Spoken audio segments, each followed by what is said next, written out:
Good evening, ladies and gentlemen. You have found the Gamer Social Club vidcast. I am your host, Nathan, aka One Hot Dragon, and I am joined by none other than F-bomb dropping Fraser. How you doing, buddy? I am in paradise, my friend. I Welcome from could see paradise. that. We got the Yeah, perfect screenshot of palm trees back there. I've got the green screen going on. Now I'll give you a little rundown of where I am right now. Oh, that's There we go. beautiful. There we go. And there's my resorts like up there somewhere. Oh my Currently in gosh. Vietnam, just having eating lots of food, seeing some sunshine, recharging the batteries. Oh my gosh. Love it. All right. Looks nice. We're restarting. We're restarting. All right. 3, 2, 1. Good morning. This is the Gamer Social Club vidcast. Good morning, Vietnam! I was like, I had that one locked in the chamber and ready to go way earlier, and I was like, oh shoot, this is just completely forgot. It looks beautiful. I'm so glad you guys landed safely. Thank you. 20 hours, 20-hour travel day to get here. Oh my So gosh. running on fumes, but I mean, look at the space. You can't. You're a gamer. We only run on fumes. Yeah, right. Yeah, Exactly. Fair. Yeah. Fair and Yeah. accurate. So, yeah. have you gotten any sleep since last night? Yeah. So we arrived at about 10 p.m. local time. It's now 9 a.m. local time. Okay. Just kind of woke up when the sun came up, went down, got a bit of breakfast. My wife's like over by the swimming pool. We're just waiting for the bar to open. Like, life's good, man. And what was her reaction to you coming over to do the podcast? I owe her. That's all she said. So I don't know. We'll see. I had Dangerous fire you're playing with right now, sir. Yeah, that's awesome. Yeah. That's awesome. I love it. And then I am also joined by Russell, who is not in Vietnam. He is, however, a casualty of gaming. Yeah, sadly not in Vietnam. It looks fun there though. Yeah, That's beautiful. just be careful. My grandfather's told me some pretty fucked up shit happened in Nam. So just watch your back over there. Fingers crossed. We've moved on. I don't think anything like that's happening right where I am. There's a lovely gentleman over here watering the grass. That's great. So that's my company at the moment. That's great. Yeah. And then we are also joined by Jared Christian from the Inside Game Chat. How are you, Jared? I'm doing pretty good. Kind of quiet right now. We're on a bit of a hiatus at Game Chat, but still doing pretty good. Right. Yeah, because we did a podcast together a couple months ago, and Right? Yeah. Yep. So it's been a hot minute. Xbox Live Reactions. Yep. That was good times. So this is your first time on our podcast, though. So what would we usually start out with a question? We'll do two. All right. So first question is what is your favorite video game of all time, and also what would be your hottest of takes? That gets you in the most trouble. the one that's easy is my all-time favorite video game, just because of nostalgia. But that would be Jet Set Radio or Jet Grind Radio from when it was on Dreamcast. Okay. Yeah.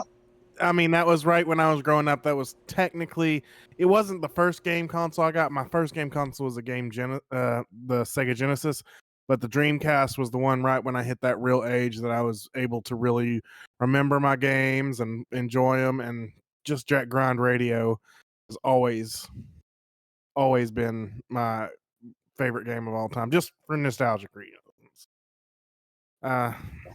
But probably close second is either KOTOR, and close third is Dragon Age. Nice. Which Now, Dragon Age? or All of them. well, Origins, Yep. or Yep. which I wish we could get. I know Vanguard's not. I wish we can get the storytelling of Dragon Age Origins with the gameplay we got from Inquisition. Okay. Because it. Yep. But I'm excited for Vanguard, and I know it's going down a different path. So we'll see it. Right. Yeah, I'm excited for it. I don't know. I that's a different conversation for a different day. But what would be your hottest of takes?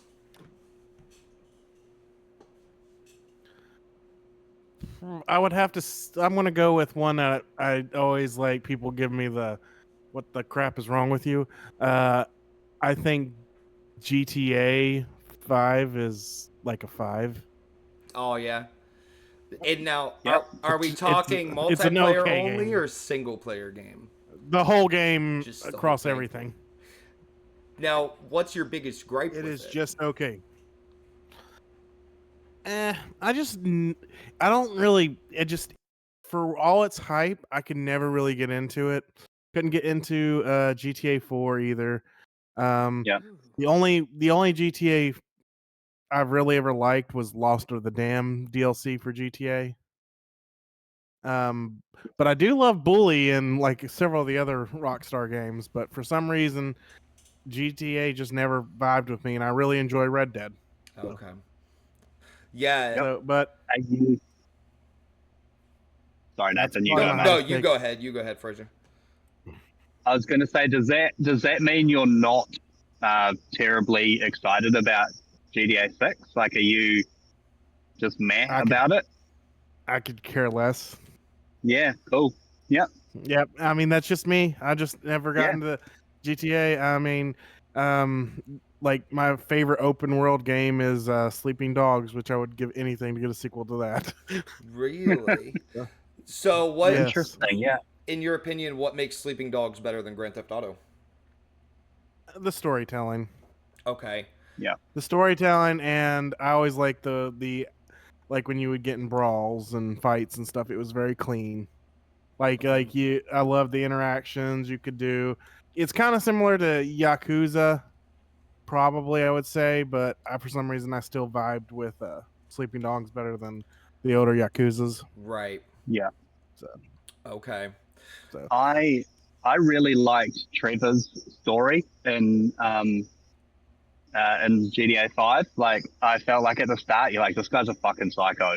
And like, as you go through it, like, sure, he is a psycho, but he's kind of a lovable psycho, where the other two are just shit people. Mhm. Like, Yeah. yeah. Especially Yeah, it's Michael, right? Michael's such a shit person. And see, like I said, I'm just weird. I see. No, man, it's not. I haven't. You just prefer the storytelling, and I think that's fine. I mean, beauty's in the eye of the beholder, and at the same time, like, see, my thought was that both of those games kind of in the same realm of being the same category of game? Because I've never played Sleeping Dogs. It's like, Sleep a little bit, but no. I've beaten them both. I've beaten GTA. I mean, I had a friend who was obsessed with GTA, so I beat it when it came out on 360, and then they didn't own any of the modern consoles like Xbox One or PS4. So they would come over all the time, and I let them play through I watched them play through the entire campaign gotcha. on Xbox One.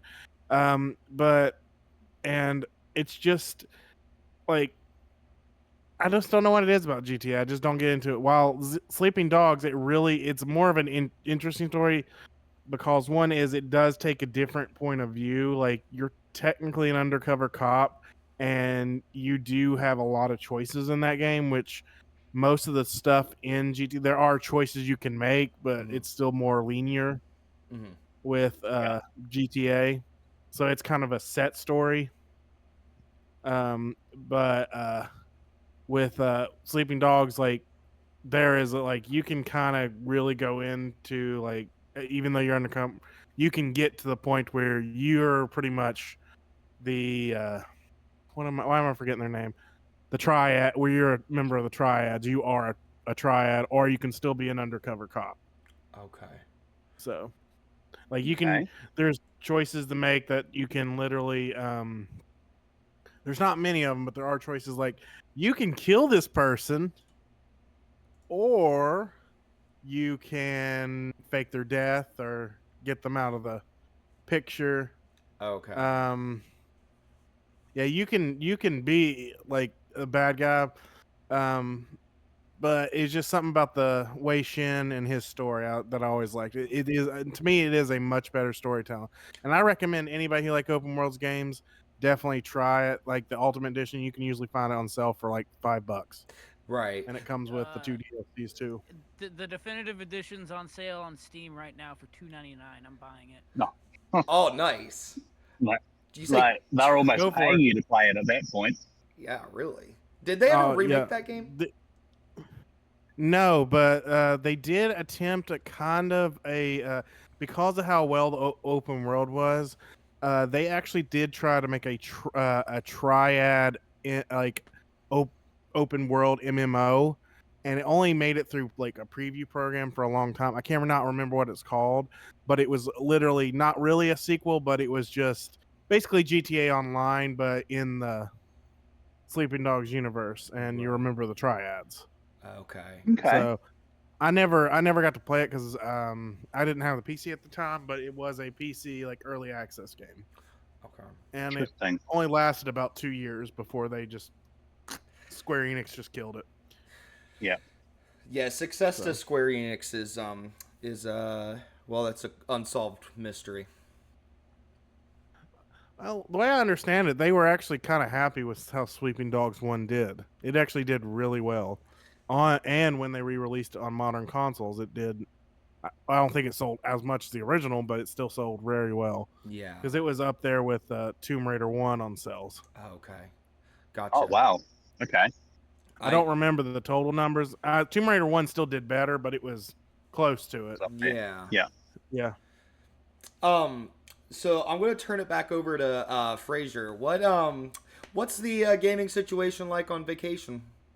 Or did you pack the Steam Deck, or you don't have a Steam Deck? You got that emulator though. Yeah, I packed the emulator, so I've been going through some of those little emulation things. I played through the Spider-Man from 2000 PlayStation. Dude, those old PlayStation games are so hard. They are so fucking hard. Yeah. Do you this Spider-Man one? There's a lot of swinging, but it's almost like platforming. You're on top of skyscrapers and you have to swing between the skyscrapers, and if you miss time the swing, there's like nothing below you and you just fall to your death. It's very weird. I remember those games. I really enjoyed them when I was a kid. I'm pretty sure I beat 1 and 2. Yeah. I beat one. It wasn't terribly long, but it was difficult. It was very difficult. The little emulation thing that I've got is not terribly good for playing those sort of games though. I've been going through and just playing a lot of like those side scroller beat 'em ups. There was one like Metal Slug, for instance, Aliens vs Predator. There's one called Armored Warriors that was pretty fun. But then I also brought my Switch along, so I've been playing. After we played, what was that called? Nobody Wants to Die. Oh yeah. I I love those kind of detective sort of games. And there's a Sherlock Holmes Switch game. It was originally released in 2007, and it's had like a Switch Gen update. But it's fun. It's fun just wandering around, talking to people, trying to figure out cases like who solved them. This is more of a it's more of a horror. It's kind of based on H.P. Lovecraft kind of Cthulhu Cthulhu stuff. So I'm really enjoying that. Loads of fun. That's awesome. Yeah. And, Yeah. And then, do you have anything else you're packing besides the Switch and the emulator? Nah, I bought my backbone, so I could jam some Game Pass down by the swimming pool. Ah, So that's gonna be good. I'll see if I can find myself a little game on Game Pass that I can play. I've been looking. Is Death's Door still on Game Pass? I don't think so. I think that got taken off. I can check for you real quick though. Quick question for you, F-Bomb. You said you like those detective games. Did you ever get to experience, which is one of the few I really enjoyed? I'm not big into detective games, but Hotel Dusk Room 215. It was on the DS. I'll write it down. I've never played. Was it Hotel Dusk? Hotel Dusk Room 215. It's actually like it was for the DS. It's old now. So yeah, but it was really good. And they actually had your like it's got pretty good reviews too. But you would use your DS, like the little the writing stuff. You know how it touchscreen. Yep. Like Yep. It actually gave you a traditional like notepad. That's what your touchscreen was. Oh, and you wrote cool. and you wrote your own like notes and whatever, and then it also had like generated stuff, and it was like I was never able to beat it because I was too young at the time. I probably could beat it now, but it was. If you like those kind of games, that one sounds like it's up your alley. Like I said, it was on the DS. I couldn't remember what the half in. I just always remember Hotel Dust, so I just looked up on my phone. So yeah, I would totally recommend that too.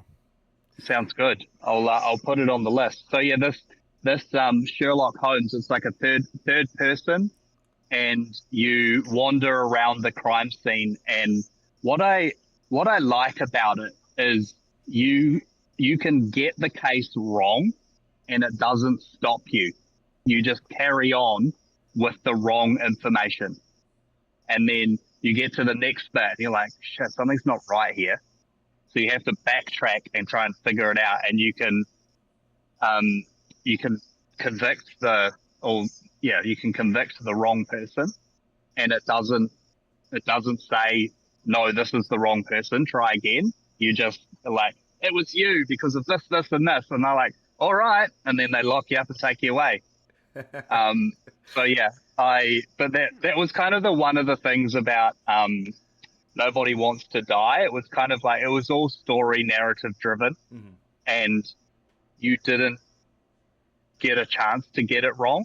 You kind of just like keep ticking along step by step. There's one, because it's such an old game, there's some very like old janky controls. Like one of them is you've got like a kind of like an eagle vision, like Assassin's Creed, where you can blanket the room and kind of look at the things that you need to interact with. That you have to pin certain pieces of evidence to your like murder board, I guess you want to call it. And if it's not pinned, it doesn't show up. So you kind of have to read through your evidence in this way, someone found a bloody knife in the stairwell. And so you have to pin that to your board and then go to the stairwell and be like, there's no bloody knife here. So if you don't have it pinned, it just doesn't show up. Kind of like the Alan Wake 2 board. Yes. Okay. Yes. Yep. Yep. That's awesome. But it's fun. Great game. I'm really enjoying it. I've got a bunch of the old, well, they're not old, but I think there's a new one, like The Devil's Daughter or something on Xbox. Maybe a month ago, they did a detective sale, and I think I picked up 3 or 4 Sherlock Holmes games and that Sunken City. I grabbed all those for like $20. So okay. Yeah, Sunken City is still on sale right now. Speaking of that, I guess you're excited for Ace Attorney Mile Edgewater, which is the detective version of the Ace Attorney series. So do you know what? I've never played the Ace Attorney series, but I have seen some stuff about this, and I don't know if it's going to make me go back and play the old ones, but that's definitely like piques my interest a bit. Yeah, well, I do know it launches in just like a couple weeks, like in September. Like the one, Yeah. and it brings all of them as a trilogy, and that'd be a good Switch one for you. So, Okay. and that's Yeah. the one that is the detective one. So, Yeah. Miles Okay, cool. Edgewire. Miles So, Edgewire. I'll have a look at that. When I'm at home, I don't do a lot of Switch stuff. It's only when I'm out and about. I'll grab a game or two, and then I'll sit on them until like next holiday or next trip. I got Diablo 3 on there. Just things that I could just kind of pick up, smash out some stuff, and then put it down again. Yeah. How are you feeling now that you found out that they got the mother's blessing going on right during your vacation? The rage that I felt, my vessel overfloweth with hatred, and I just couldn't believe it. We've put like the last 10 days, maybe 2 weeks, just hammering into Diablo 4, and then they're like, "Oh, you're going away? Double XP, double gold. Fuck you." Oh my gosh. My vessel overfloweth with yeah. hatred is my favorite thing I've heard in weeks. Like, I'm gonna be reusing that all the time. Oh my gosh, that's so funny. Yeah, I saw that and I'm like, man, like on the day you get on the plane, it's Yeah. Yeah, I thought of you when I saw Right? that. I was like, damn it, that Viewing. sucks. But I did get my rogue to the same place as my sorcerer. Okay. That because the one that we started together was the sorcerer, and I'm just not gelling with it.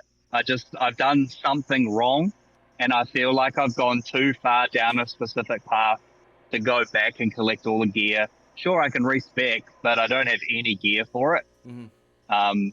But like playing with Jeff and Steve and you for that little bit, the rogue match, it's overpowered. Like Really? I'm Have ready you for been using I'm ready daggers for or tier bows? both. Okay. Yeah. So my A attack, I'm not sure I'm only on tier 3, but my A attack is like killing things in 1 or 2 hits. And when I use my A attack, I've got a 25% chance of like an arrow storm shower that does like thousands of damage. It's ridiculous. Wow. I don't know. It just so I throw my knives, the arrows rain down, I pull out my bow, and I just hammer with my bow, and it's bouncing around. I'm ready for tier 4, but I still am 8 levels shy of being able to get to tier 4.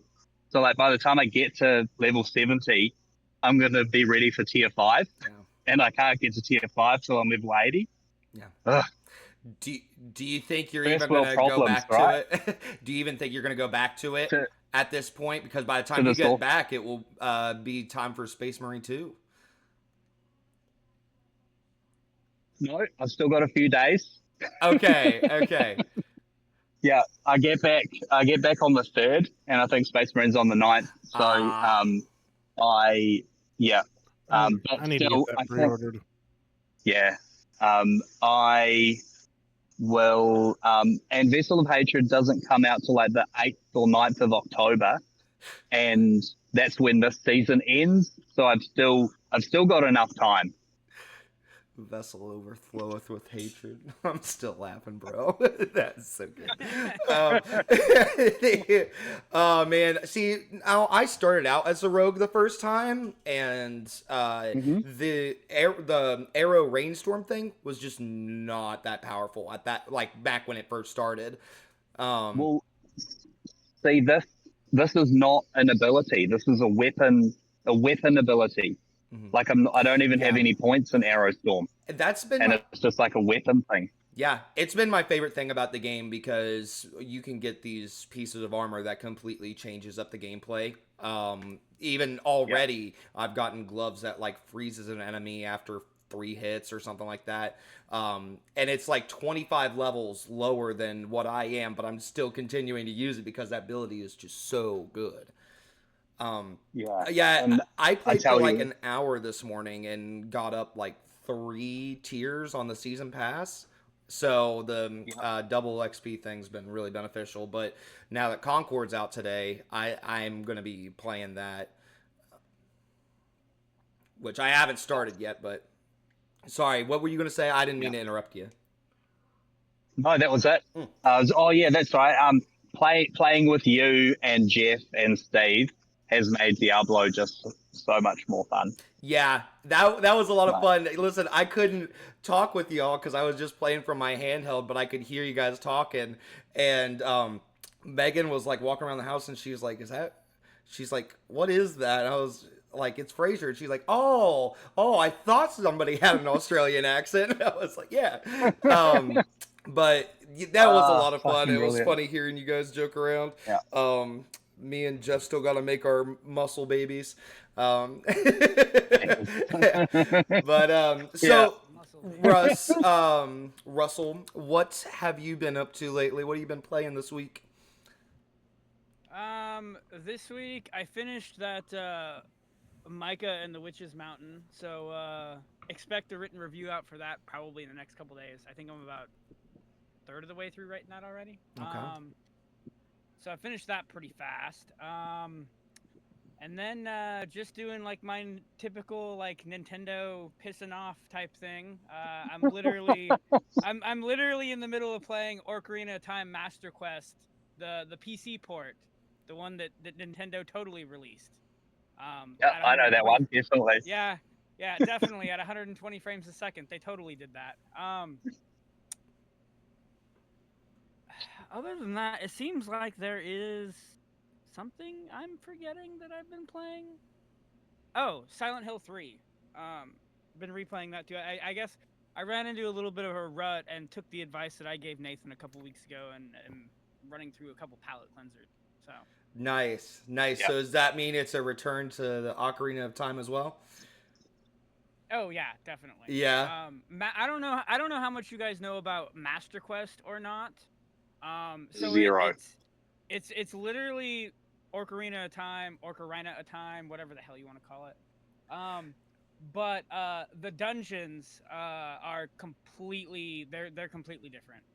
I just got done with the first 2 dungeons as a kid, and like they're just kind of a mind fuck as far as how different they are. It's really, really strange.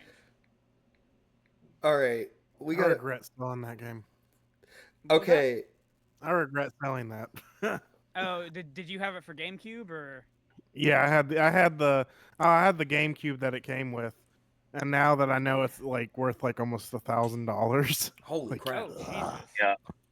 Did you just trade it into GameStop for some credit? Yeah, but I was like 12. There's like a couple of them I regret. Most of my games I didn't at that time because I was young. Regret, but that one I did do a little bit just because I know how much it's worth. Yeah. But that's the only reason, not because I enjoy it, want to play it. Just like I could have made bake now. Yeah, My it's not.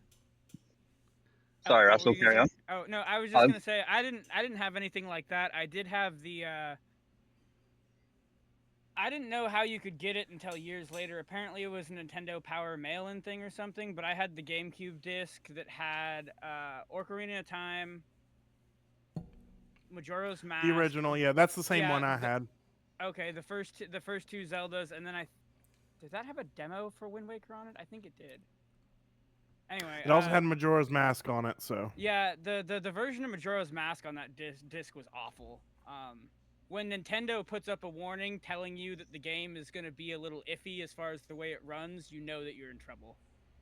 Yeah, that's not something you want to be touching. that is my favorite Zelda though, Majora's Mask. There's also, if you're I don't know if you're aware of it, but there's actually a PC port version of Majora's Mask. You have to run it through a recompiler and stuff, but better resolution, better frame rate. It's pretty awesome. Love listening to you talk, Russell. I have no idea what any of that means. It's what you call a step want- game. In order to I play, want you to have know. your steps. Yeah, I want to know what. Yeah, Fraser, if you get bored with your emulator, I need to show you how to put ROM hacks on your little device one of these days. Oh, yeah, I'm in. I'm in. I will show you versions of Super Mario 3 that will make you break shit. They're so difficult.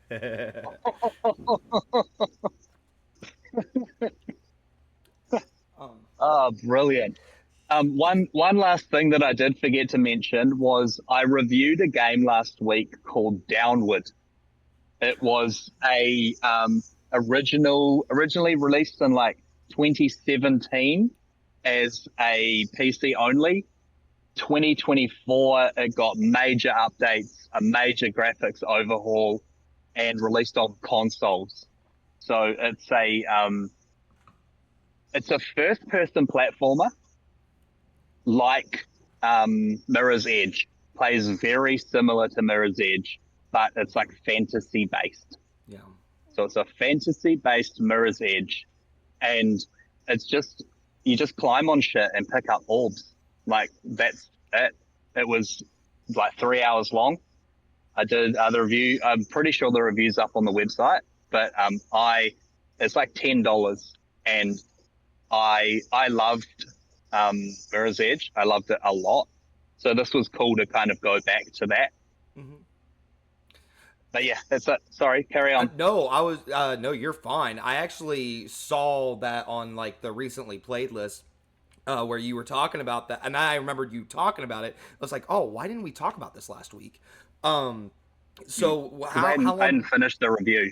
How long have you did you spend with it? I finished the game in 3 hours, and then I spent an hour kind of doing some of the side bits. There's a lot of collectibles, and I kind of got sidetracked, like doing some of the collectibles, doing some of the challenges. The challenges are so hard. You have to like master all of the like movement mechanics. Like, so there's a dash, there's a double jump, there's a slingshot thing, and like obviously the wall running, the wall dashing. Mm-hmm. And some of the time limits they give you for bronze, I couldn't even do. Oh wow, really? And I was like, cool, I'm good at this. Like I can some of the runs are just brilliant fun. And when you nail a run, you're just like, wow, it feels so good. Just running and jumping and sliding, and the movement was great. The controls are great. But yeah, these challenges, the time frames they put on them were just insane. So can we segue into Ghost Runner then? Did you play that? I did not. Really? I did not. I might have played the demo because it's quite old now, isn't it? Yeah. And there's a sequel. Mm-hmm. Yeah. There's a sequel. You can ride a motorcycle. I think I played the demo, and the demo, because it's kind of, you have to do the run right, and if you get the timings right, you just die and you have to start again. Mm-hmm. Is that correct? Well, it's not the timing, but it's the timing. I would compare it more to Super Hot. Like, where you fuck up very easily and get killed very easily, and then you restart and try again. Yeah. Yes. Yep. Yes. But there's no timer going. It does keep track of your time, and I think there's things you can earn for getting it done in a certain allotment of time, and people who are hardcore with it try to get it done in X amount of time, but it's not a requirement to move on to the next level. Right. Yeah, no, I didn't get very far in it, and it didn't grab me. Really? No. So, no. How about you, Jared or Russell? Did you guys play any of those Ghost Runner games? No, I'm probably the most recent thing I've played is Neon White since it's in Game Pass, and I pretty much did like everything you could except for some minor stuff like like I don't want to sit there for 6 hours and try and beat the whole campaign in one sitting for that achievement. No. And No. you can and you have to do it without dying too or failing. Yeah, hell no. Yeah. Nathan knows all about those ones. Yep, I do. So, Oh gosh, screw that. Um, Yeah, But I really enjoyed Neon White. I recommend anybody check that out if they like those kind of games. I've heard good things about Neon White. And then I take it you haven't It's in played. Game Pass, so it's free. Oh yeah, I saw that was like recently added, like a month or two ago, right? Yep, Okay, that's right. I I downloaded it and tried it that day because I always thought it looked good, nice. and it's pretty good. Now, and then Russell, you haven't played it? Ghost Runner. Yeah, Or, Ghost Runner. I think I have the first one on Epic Games. Yeah, they did give it away free. If I did, if I did, it was for like 5 minutes, and then Yeah. So I played. I'm gonna go ahead and say it didn't click. Yeah, it seems like that's everybody's general feelings on the game. Because I mean, here's my thing: is like I love it. It feels great. It plays great. It's got that Titanfall factor of every time you are able to pull something off, you just feel like you're the ultimate ninja badass, right? And it keeps you wanting to come back for more and more and more. And every time I pick up that game, I'm like, why did I ever drop it? And then I drop it 20 minutes after playing it. And it's funny because it's actually one of the games that I picked up here fairly recently. And then just I did that thing of playing it for 40 minutes to an hour, and I even looked up a walkthrough. I'm like, which level am I on? And I'm like, I picked up this game like 2 or 3 years ago, and I just keep going back to it and never fully dedicating myself Getting to any it. further. Yeah, without getting any further. And I'm like, man, I've been picking this game up and down for like 3 years. I am only on like level 4 out of like 12 or 16 or something like that. So I really have not made it very far. So I'd say I'm really right there in the same boat with you guys of like it's just not clicking with me like the way it should. But what was I going to say? I was going to say something about Death's Door. Death's Door is on cloud. Before I forget, because I looked it up and it is on Game Pass, so you'd be able to play that by the pool there, Fraser. But I actually picked up yesterday. I got dispatched at a weird time, and they're like, "Oh, go ahead and come on in. Your trailers are ready to go for you, buddy." And I was like, "Okay." So then I go ahead because I don't trust. Bleep that out. I don't trust You bleep might people. want to put an edit there. Yeah, so I don't I don't trust the place of my employment. And My dispatch. my dispatcher. I don't trust my dispatcher because let me tell you, I get there and it was like an hour and a half later that they actually closed the trailer, so they were never actually ready for me when they called me in. So thankfully, I just brought my Razer Kishi, the same thing as a backbone or whatever, and I hopped into Dead Island 2 on the cloud, and it ran great. I mean, it was definitely pixelated at different times, but you could tell that it would like kind of go pixelated so that it could continue to run fairly smooth. So while it might not have looked the greatest, I was actually pretty impressed with its response times to things that I was pressing in. Love Dead Island 2.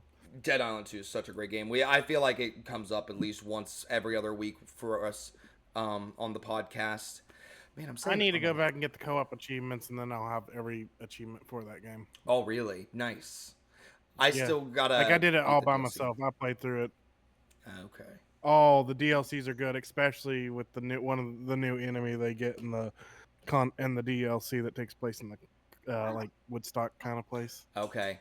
I only played the Dust House. That's the only DLC I played. It was fun. That one's good, but the other one, like they really add new enemy types into the new one, and it feels like because they're like they just copy and paste the old enemy types from the original. They didn't really add anything new, but they actually did add 2 new enemy types that you will face in the DLC. And they've just released New Game Plus as well, and there was another big update that's happened for it. So probably a good time to jump back in. Actually, have a squiz. So, not the time or place, but I am stuck on that fucking DLC. The house. What do you fucking sacrifice in that fire? I can't. I'm stuck. Like I've sacrificed. A weapon. I've You just throw a sacrificed weapon in. all sorts of weapons, and it just will not progress. Interesting. Really? I don't remember Might off the be top of my glitched. head. Yeah. No, But I'm pretty sure you just throw a weapon into the fire. I think it has to be a legendary. I threw in or- orange. I got to the point where I said fuck it, and I threw my entire inventory in. I had an orange weapon. I had a blue, purple, and a green weapon. So the only thing I haven't tried is your common white. I don't know. I assume that's common. The white ones. That's the only thing I haven't tried. It's not that. But I think you're supposed to throw in some. You don't throw in a weapon, but I think there's, if I remember correctly, it's been 6 months since I played it. Okay. I think there's another step you got to do. Okay. All right. I'll have to check it out. I'm really frustrated with it because I know that I've gone through that part of the mission before and then I died after. Because I think I got stuck at the same thing, and then I found out there was another step. Oh, okay. Yeah. Gotcha. All right. Then, yeah, I'm just going to have to YouTube it and figure out, like, exactly what color weapon do I need. Is there a second step? Because I'm just kind of at my wit's end with it. When I was playing on the cloud, I was like, I just immediately turned right around and walked away from what I was doing on that DLC. I was like, I'll just do some side quests. I don't know how long I'll be sitting here in the truck. I was like, I just want to kill some zombies real quick. I really wanted to play Diablo, but man, that not being on the xCloud is such a miss. But we talked about that last week. Such a mess. So, I'm gonna be honest. I don't like Diablo. yeah. There's your hot take. Yeah. See, there you go. Yeah. There you go. You're with Russell there. Russell likes the older ones, not Diablo 4, but he likes the. I don't older even ones. like the old ones. I don't like really? any Diablo. And I bought the latest one and tried it, but like, I'm not big into very, very grindy games. I Never have understand. been. Fair enough. Fair enough. Then, hold on one second. And then, sorry, my wife's asking me a question. You're fine now. Go ahead. I just, I'm in the towel. Stop it. Stop. What are you talking about? That is not the situation here. Shut up. You're being creepy, Fraser. What? That is the exact situation. Wow. She was like, "Am I good to go?" I'm like, I was looking for the cover for the camera. No, you're not. It was like, okay. Or you could just like cut off your camera in the corner of Discord. Well, that's what I was trying to figure out. I was like, my brain went blank because mentally I was trying to figure out where the conversation had to go to next and like what I was going to introduce to the conversation. I couldn't figure out what the hell to do with my hands. Oh my gosh. But anyways, so yeah, let's Christian reached out to me this week and he was talking about he has to come on the show, and I was like, well, hell yeah, come on the show. And he said, and let me pull up the message here. He said he had thoughts and opinions on Indiana Jones coming to PlayStation, and I quote, fuck them PlayStation players. They can all die. I hate them all. And that's a direct quote. This isn't Deadpool. This isn't Deadpool. I'm just kidding. He didn't say any of that stuff. But, we've had a big week this week with Gamescom. Dano is currently at Fan Expo. The team has been hard at work. Shout out to Adam, aka Oh No It's Addy, and shout out to Lady V. Shout out to the whole team has been hard at work this week. I'm sorry Except if I'm me. forgetting any names. I've not been hard at work. You look like you're working hard right now. Fuck you, look- you lazy look bum. like- But Yeah. you know what though? I'll tell you what Megan told me Oh, the other day. happens. I'll tell you what Megan told me the other day. Yeah. She was like, I was telling her about the time changes, and she misunderstood what I was trying to say. I was like, oh yeah, Fraser's gonna have to wake up at like 7 a.m. or something like that, and then I was like, so we're gonna do it at 10 p.m. so that way it's gonna be 9 a.m. your time, so it's not gonna be super crazy early in the morning. She thought I said you were gonna wake up at like 6 a.m. and she's like, wow, that's some dedication. Maybe he should take over the podcast. You don't know what you're. That's some dedication right there. I was like, Oh, brutal. I was like, dang. Brutal. I was like, all right, let's calm down. Let's just take a breather. Oh my gosh. But yeah, everybody's been so hard at work. I think I've only been able to churn out like 3 articles total this week. I've not been around my phone. I haven't been around my computer like all week. I've got a text message from my mom I haven't responded to from Wednesday morning. So yeah, I'm behind. I can't.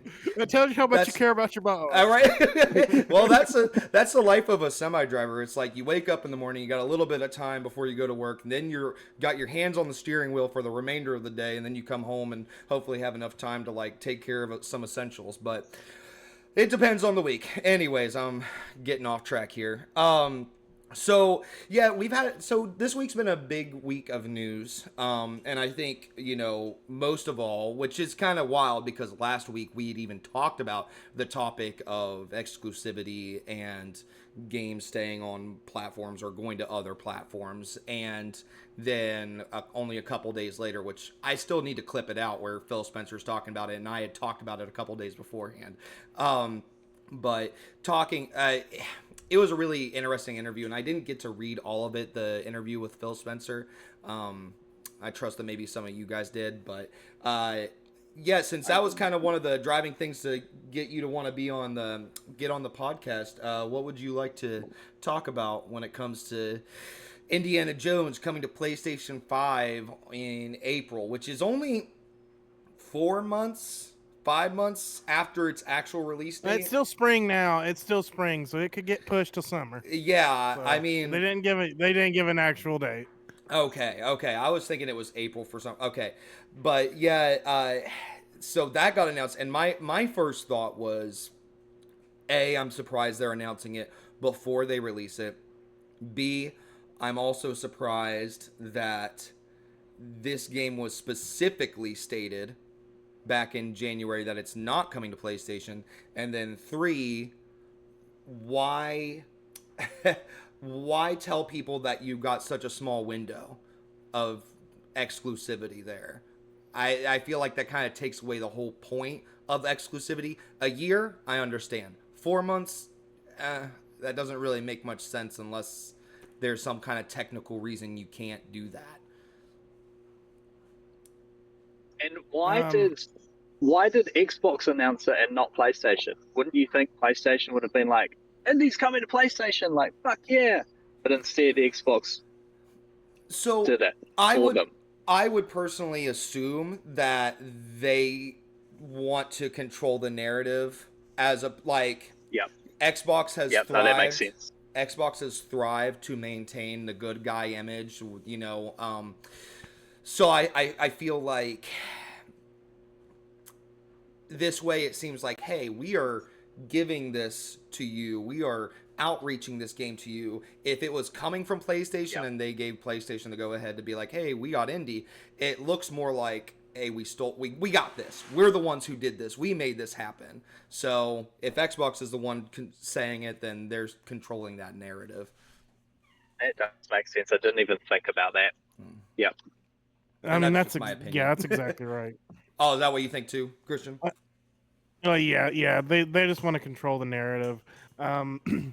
But I actually think this is a good thing, unlike what a lot of people say. And a lot of the like older gamers, and like I talk a little bit with the if you ever heard of Season Gaming, they're similar to Socials Gamer Club. Like they're a little bit older, and people like Hoag's Law is on there, and they're pretty good guys. But a lot of people are just like overreacting for no reason. First off, I went back and watched that interview. The question that was asked to Phil is any of the 4 games that are announced that have not been announced, are they Starfield or Indie? And that's when he said they're not Starfield and they're not Indie. So he in that question it was referencing those 4 games. And what's been getting on, one thing that's getting on nerves is people saying that he said that, and I went back and watched the clip. She literally said, Yeah. the 4 out of the 4 games, is it Starfield or Indie? Like he did not lie. He did not, and they're just twisting his words. Yeah. He Yeah. and so that's been getting on my nerves a little bit. I'm like, I like Phil and stuff, and I'm not fighting for him, but I don't like anybody twisting any kind of words. No. Yeah. Like Absolutely not. if something seems skeptical, I always go back and I want to hear the question. And if you go in there and just listen to the question, so many people hear what they want to hear. Yeah. But and I'm always like, let's listen to the question before we go to. And I may not get it word for word, but that's exactly what she asked. Yeah. Are those 4 games? And so, and I also think that with how well Sea of Thieves has done, breaking over 1 million sold on PlayStation. I mean, they obviously already had the game developed for PlayStation up until the contract had been restructured to go exclusive, because they're not going to stop working on it, because Disney could have said, no, you're still going to release it on PlayStation no matter what. And then I think they stopped development when the thing, because we saw, if you remember the leaks and stuff from the blunder Microsoft did when uploading their stuff during the whole FTC, they stated that it had recently changed to indie being exclusive. So I think that's why they got it built so quickly, and that's why it's coming 4 to 6 months later. Okay. It's because there was just already enough there to just pick up where they left off. Because Microsoft's not going to have them stop developing the PlayStation version until that contract is changed or voided. Yeah. You know what I mean? Yeah. Because they said they will honor all contracts.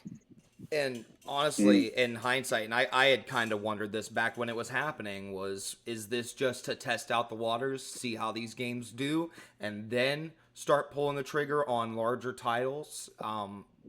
I think we're progressively getting to the point where we see a reality where the big 3 franchises of Xbox will be on.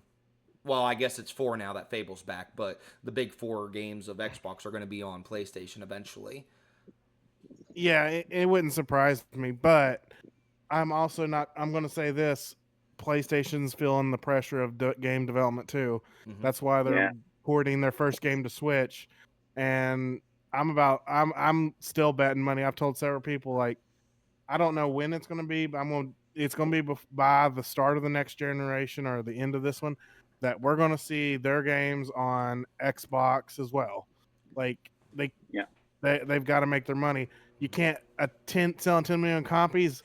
Was when Sony had its leak, Spider-Man did not make its money until after it sold 10 million copies. Mm-hmm. It did not become profitable. Yeah.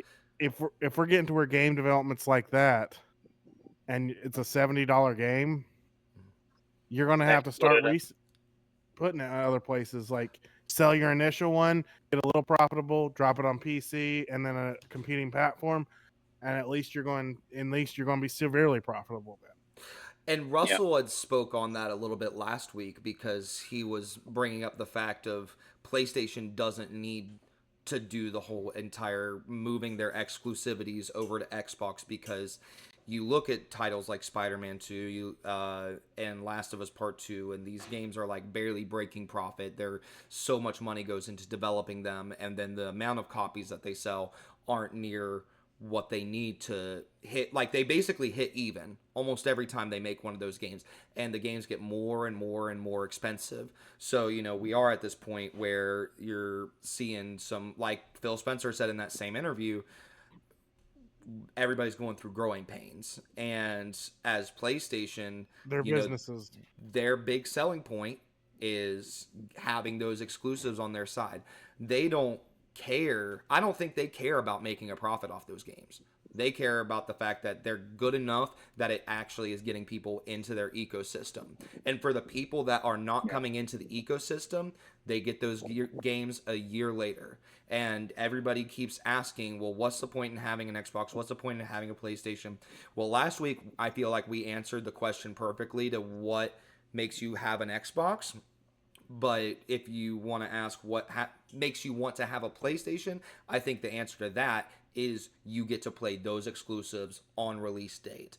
With Concord here and it coming out on PC day one, Final Fantasy 16 is coming out next month to PC, and God of War Ragnarok. Not to mention Helldivers 2, one of the biggest games of the year, also came out on PC at the same time as PlayStation. So I've been seeing my Twitter full of all these people who are just like, well, why bother getting a PlayStation? It's like, well, I played God of War Ragnarok a long time ago. I played Final Fantasy 16 on release day. I played it a long time ago. Y'all are just playing it for the first time, just now talking about it. So it's like, right there's your reason. It does get people in the door. And also, it's that thing of, if PlayStation played their cards the same way Xbox is doing, where they're announcing, hey, here's the date of when you're going to get this game, I'd say that tactic is a little less solid, if that makes sense. Like, what I'm trying to say is, if they would have said this time last year, or like whenever they announced Final Fantasy 16, they're like, hey, here's our PlayStation exclusive, timed exclusive for a year, I don't think that would have held the same weight as it did with them just dropping Final Fantasy 16. I don't know if I'm wording this very well, but and that's the thing, and it's kind of the same. I'm comparing it to the Indiana Jones thing, because you look at, all right, here's a time frame of when you're going to get Indiana Jones on PlayStation. So it's like, people can make an informed decision. You take away that informed decision and have them believe that PlayStation is the only place I'll play this, then that's one thing. Because even me, with being fairly knowledgeable on all this stuff, on when we can probably see a PlayStation game, I know that I am not guaranteed for a game to come to PC. Just because PlayStation's been starting this thing where they're porting games over to the PC, that does not mean I am guaranteed anything. And nor does it mean that it will ever start, everything's dropping day one on PC. So I'm not going to sit here and just say, all right, well, I'm 100% going PC, never getting a PlayStation again, because I want to always have a PlayStation. Because as far as I am informed right now, that's the only place I can play those games day one. Xbox, however, is kind of taking this approach to where it's like they're giving you all the information, like, hey, here's when you're going to get it on this platform and on that platform. So that and they're getting dragged. Sorry, Nathan, they're getting dragged across the coals for doing that as well. Mm-hmm. Like, they're giving us this information. Well, they've been on a double-edged sword. Like, if they don't make it clear, they'll get dragged across coals when it comes. Like, hey, why didn't you inform us that this was coming? Mm-hmm. Like, absolutely, I mean, they can't seem to do a thing right in the people's eyes at the moment. Personally, but to me, it's like I was trying to say earlier. It is a good thing that it's not that they're being honest about it. It's just that they're not trying to sell you a plastic box anymore. They're trying to sell you Game Pass. And like, here's the thing: if you buy an Xbox, I would say 9 times out of 10 that person's going to get Game Pass Ultimate with it, like day one. And if they're new, they get the whole back catalog of Xbox games and all the new ones coming. And the value is there. I mean, if you look at this year, just for everything that's launching into Game Pass this year, it's close to if you took a calculator and went to every day one drop, including the indies, it'd be close to $1,000 in content. And you pay, see, what is it now? 280 now. It's about to be. Yep. Yeah. Is Yep. is that think- pretty much it's the not- point you were going to make, Fraser? No, I was gonna say like for me, like the reason I have Xbox and the reason that I've continued to buy them over the years is because all my friends have them. All my friends have an Xbox, and that's just how it is. The people, they're not online friends, offline friends, whatever. Everyone just seems to have that, and so I can jump on and I can play with them. I think like indie going to PlayStation does not make me think, shit, I need to buy a PlayStation because Xbox is dead. That doesn't that never even entered my mind. As long as I still get to play it, I don't care where it is. I don't care if they put it on the Switch. I don't care if they put it on the mobile phone. As long as I can still play it on my Xbox, it doesn't matter. Yep. That's it. That's what I've been telling people for a week. Is like the whole day, like right after all the announcements, Borderlands 4, the next Mafia game, all that was announced, and here's what everyone's talking about. Xbox is going full third party. They're releasing all. They're not talking about what we just saw. They're talking about something that we've all seen coming. We've all known was coming. It's like, Yeah. and every time they announce another one's coming, it's everyone goes in an uproar about it, and then everybody's happy about it because they did it. It's like, that's what I don't get is like they're upset, but then once it's done and complete, it's like, okay, that was a good idea. Yeah. It's worked out great for us. Yeah. Like even with Sea of Thieves, you know how people threw it with Sea of Thieves, and now everybody's like, so It didn't affect anything at all. yeah, and it that's just what I meant don't. that more people got to play it. It's Yeah, good for and- the game. It's good for the developer. I mean, this is what I went on about last week: is do what's good for your games. Make sure that your games are healthy. That you, at the end of the day, that's what matters. And as long as we're Yeah. playing those games, it's like Xbox is never going anywhere. Even if the hardware does, those games are not going anywhere because now they're very profitable. I mean, Sea of Thieves is the perfect example for that. And I that's don't- why, and I that's don't- why I see Sony. Oh, sorry. No, you That's why I carry see on. Sony. I- That's why I see Sony is just going to go the same path eventually. Like I say, it's either going to be around the end of this generation, start of the next one. Is there like I'm 100% sure they'll never do day and date, Mm-hmm. and we'll have it. And Xbox will be exceptions, and I'm pretty sure it's going to be the Activision and Bethesda games. I doubt they will ever do one of their true first party unless it's like a real heavy multiplayer game. Like I'm talking like Concord that just came out. Yeah. That's the only time I'll see it. I would say an Xbox Game Studios developed game will drop the same time on PlayStation Okay. because Yeah. they know The how it works. Just because you more people you have, the more people it's going to be in the ecosystem. And I'm honest, like I mentioned that Concord launched today, and active users. I saw the latest active users like a couple hours ago, 600 people on Steam. 600 active users, That's crazy. and Yeah. and Yeah. like I say, the PlayStation one is probably doubled that. So, but I'm gonna say there's probably less than 10,000 people playing it Mm-hmm. right now, and that's not a good sign for a brand new launch game. One Day is one, part too. of the route they're going. Yeah, the route they're going, it's not sustainable this day and age. They should have gone the free to play route, or launched it straight into PlayStation Plus. Yeah. Yeah.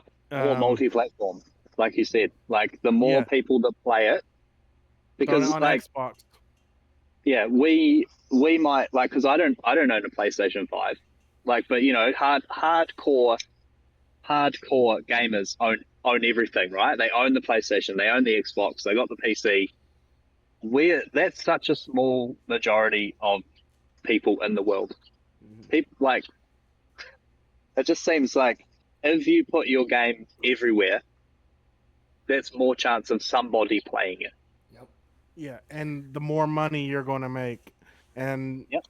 like with things not being profitable, even they released that they have to start becoming more profitable with their games on Sony's call when this shift happened with the new CEO said it's not sustainable anymore. And I think they're already in talks about with Xbox about porting some of the older ones They'd over. have to be.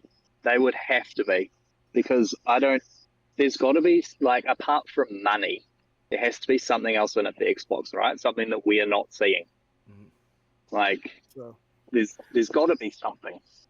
yeah, like money's probably the main reason, but there's got to be something that to make it even more viable to everybody. And I'm pretty sure it's slightly. I know they're under contract, but I'm pretty sure Call of Duty is one of the little leverages they've got. Yeah. And now we're at the point that Sony sees if they go under, they're going to lose a whole. If Xbox ever goes under, they'll go under too because what people don't think about is Microsoft has got them at a ringer because if Xbox closes, period, there goes Activision, there goes Call of Duty. Like they're just they're up a creek without a paddle at this point. Yeah. Because I don't know how accurate these numbers were, but I saw a tweet or something at some point like it's estimated that Call of Duty this year is going to make 5.5 billion. Yeah, I remember seeing that too. That is a significant amount of money for them to be able to put somewhere. If that was only on Xbox, there's no way they would make that sort of money off that. And PC, like Xbox and Yeah. PC. Yeah. We're just hitting. It's like I said, everything is getting more expensive. I work in the entertainment industry, and I've had this conversation. I don't work in video games. I work in concerts, live events, and all of that. 2 years ago, $100,000 show now cost $400,000. Yeah. If we've gone up that much on that, and video game development's always been more expensive, it's I would say it's done 300% just like it has for us. Yeah. Like same. Yeah, the same with all like coffee and all that kind of stuff. Like it used to cost like I think it cost like $1,500 to ship a container of coffee from Africa to here. Now it's like $20,000. Gee whiz. And someone has to absorb that cost somewhere, and it can't be the developers every time. Someone has to absorb some sort of cost somewhere. And that's why more and more places are getting closed. And like I do think that was a part with the closure of Arcane Austin and the sale of Tango Gameworks is I do think it was loss of leadership, and it was confirmed that part of the team of Tango had left right after Hi-Fi Rush to go to the new studio that the former had just opened. Literally. Yeah. Like just a whole leadership team. The team is smaller, and that's why they're just going to go ahead and do another Hi-Fi Rush. Yep. And that's not sustainable for Xbox or them. So, yeah. But yeah, that's why I was saying it's a good thing, and I just wish people would see that in the next 2 or 3 years that it's going to become platform wars instead of box wars. Mm-hmm. And what I mean by platform is your boxes are going to become access points, whether it be PC, an Xbox, a Switch, a PlayStation. And I wouldn't be surprised if Azusa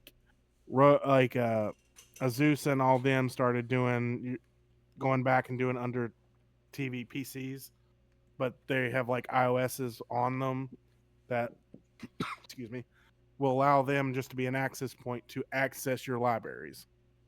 Yeah. See, that's kind of I knew I wanted to talk on something after listening to our last podcast, but because there was something I was missing out of my conversation, because last week I was trying to make the point of Xbox is always one step ahead and they're always looking towards the future. And, you know, I've talked about that back with the Xbox One. I'll talk about it again now. They've even talked about it in their documentary that they did where they were talking about the Ethernet cable and how everybody thought they were crazy for adding an Ethernet port onto the original Xbox. They're like, nobody uses Ethernet. Why are you doing that?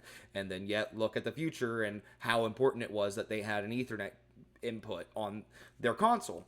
And again, I was making the point last week of what is Xbox? What will Xbox be without exclusives? And I said Game Pass, and after listening to myself talk about that stuff, I'm like, yeah, but I'm missing something. And I know I mentioned xCloud, but that's kind of hand in hand with the whole point here is it is the platform wars, so to speak. At that point, it's going to be the fact that Xbox has already been working on xCloud. Xbox has already been working on getting all of your shit into one place where you can access it anywhere and everywhere. And already, the infrastructure isn't there. Well, the infrastructure's there. It's not ready right now, but they've got more of an infrastructure than anybody else at this point. So 5 years down the road from now, they're going to be a foot ahead in the race of having, because they've already established that infrastructure of what they needed to build an empire on cloud services. But you know, also at the same time, at Microsoft's all about taking risks and making bets, and clearly they made bets on all sorts of things. They made bets on Game Pass, and I truly believe like they're done with trying to grow it, and they're just like at a standstill with its growth. So I don't know. That's a totally different topic, but the thing I do want to get into is AA games. It's a conversation topic that I've been wanting to talk about for weeks now, but we are going to get into some talk about Silent Hill 2 here in a moment. But before we do that, I want to talk about this AA thing real quick. With the talk, the reason I say that is because we're talking about the costs of gaming and gaming development going up and up and up and up, and how expensive it is. And I look at this year's lineup of games. We've had so many AA games this year, and they've all been fantastic. Helldivers 2, one of the biggest games this year. And I mean, I guess you could call that a AAA. I would say it's AAA, but I mean, technically it's probably double. I don't know. You need to ask a professional. But then you got Flintlock. I just feel like most of the games that has been talked about this year has been in the AA space. Going forward, and not to mention that game that just got announced by, what's their names? Who made Callisto Protocol? They just announced a smaller roguelite game that's coming out on Halloween. They're making a smaller game as well. So is the future AA? Is that what we're seeing in the gaming industry? Because is this a part of the growing pains that Phil Spencer was talking about? Because people can't afford $70 games, and the price of those $70 games are going to go up. Attention spans are going down. Games are getting bigger and getting more inflated, to the point where people hear Assassin's Creed Valhalla and they're like turned off because it's so big. And then they hear games like 20 hours, 15 hours, and people go nuts. So it's like, are we seeing like a regression in where the games industry was heading? Like, a lot of developers are catching on that, hey, people are down to try out a $25, $30, $40 game. They're not as inclined to take a risk on a $70, $80+ game that could take hours and hours and hours and hours and maybe never even finish it. I mean, you look at achievements and the progression of achievements, and not many people even finish games, for Pete's sake. But yeah, what are your guys' thoughts on the AA space there? Let's hear from Yeah. Russell because he hasn't said anything in like a million years. Yeah, he's just quiet, just listening to us ramble. He's like, I don't care about this conversation. See, about video games. I know Russell enough now that I knew he wasn't much feeling this conversation yet. So I was like, No, I could have had a couple things I said about the indie thing, but I guess we're past that at this point. you say whatever you want to, buddy. We love you and we want to hear your opinions. No, we need It's to, called we it's need called the to- rewind. We can rewind Hit that anytime. rewind button. Yeah, there- add your opinion. Yeah, there add your needs opinion. to You've got to there be needs safe. be some fucking structure to this. All right. Okay. Well, as far as indie going to PlayStation, like, oh, my hip, Jesus Christ. I'm getting old. Personally, I don't really care about that. I think most people are pissed off at Xbox because as someone that's played Xbox since the original Xbox, Microsoft and Xbox's messaging has always been dog shit. This past year, 6 months, it's been particularly bad. And I think that has a lot to do with them buying Activision and Microsoft being like, well, we just spent $70 billion doing this, so we need to see some return on investment. So I think that's a lot of what's going on there. Xbox has been notorious for taking L's, and it seems like they've taken a lot of them here in the past. Actually, just in the past couple weeks, it seems like. I mean, honestly, since Redfall. Yeah, Redfall wasn't. Well, I didn't care for it. Redfall, what should be called Greenfall. And I played that at launch, and on my Series X, I didn't have any performance issues. I just thought the game was boring. So that's kind of my thoughts on that. As far as AA goes, what were you saying, Nathan, about like you think that's where the industry's headed, or what was the point you were trying to Yeah, make? well, my question is do you think that's where the industry is heading to adjust to the inflation costs to kind of combat the growing pains of things getting bigger and bigger and them needing to kind of find a better structure that's more stable? Sorry, my dryer is going off and it sounds like a freaking airplane about to land. But does that make any sense? I don't know if I worded that well. No, that makes sense. I think if we're looking at the big three, I think all of their strategies are going to be a little bit different. I mean, Xbox has already said that they want like smaller games, like a Hi-Fi Rush or something. So but again, their messaging's so fucked up. Who can really tell? I think PlayStation has also gone on record that they're going. I forget the wording that was used, but they were gonna. Oh, no. Did we lose He's Russell? frozen in time.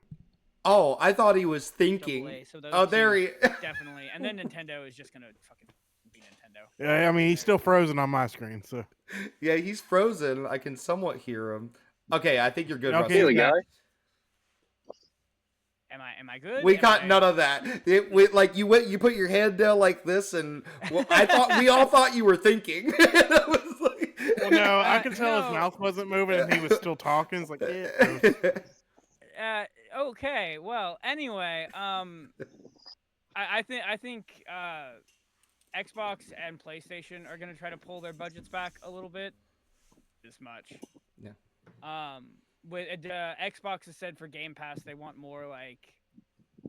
Again, back to the messaging with them, they want more like Hi-Fi Rush titles, and then you sell off you attempt to close and then sell off that studio. That makes a lot of fucking sense. And then with PlayStation, I think they've said as much this year with the leadership change. Was it the leadership change or was it last year? They said, I forget. That they wanted to take. They're trying to take the Sean Layden route, what he proposed, and ended up losing his job for. Well, yeah, I think that they had said that they're still gonna do like tentpole titles like Spider-Man and stuff, but they want to take a step back. I'd have to pull up the quote and find it, but it seemed like they had said that they wanted to do more AA style things.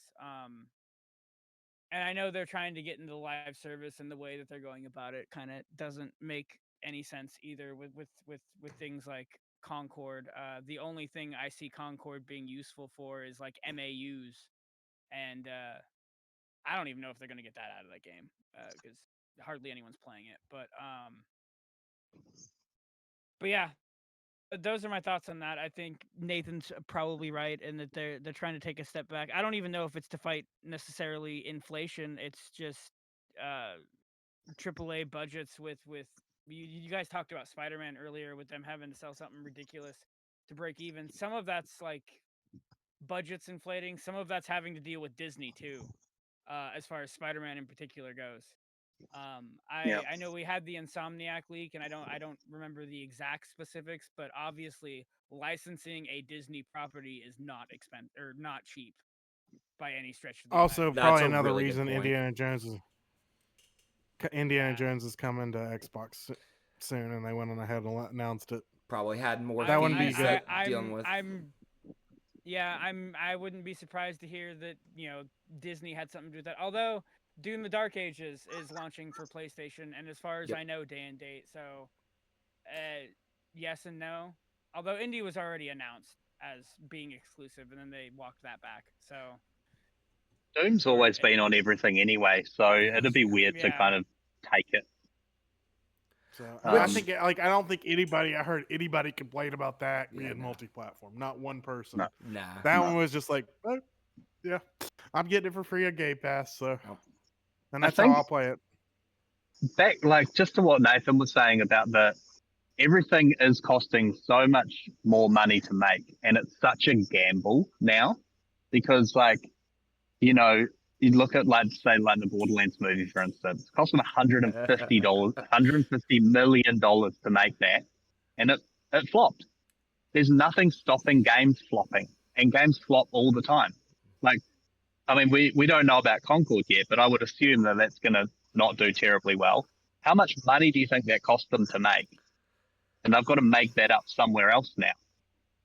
And so making these smaller budget AA games, I think it's a fantastic way forwards because these little developers, they're the ones that come up with some of the gems.